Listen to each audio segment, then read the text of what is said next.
Ako lang ba ang hindi nakakaalam na ang pagte-text sa ex mo ay parang pag-imbita ng drama sa isang chill na party? Wag na wag mong gagawin yan. So, break na kayo. Nangyayari yan. Pero ngayon, natitempt kang i-text siya. Labanan mo yan. Bakit? Kasi parang bumalik ka ulit sa pagkain ng cookies kahit nag-promise ka na natitigil ka na.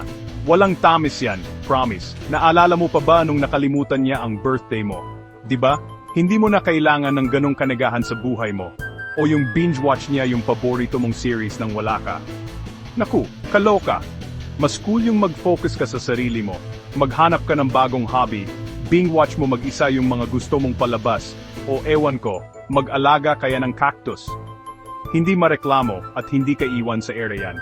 Kaya sa susunod na gustuin mo siyang i-text, isipin mo parang natapakan mo yung Lego. Masakit at walang kwenta.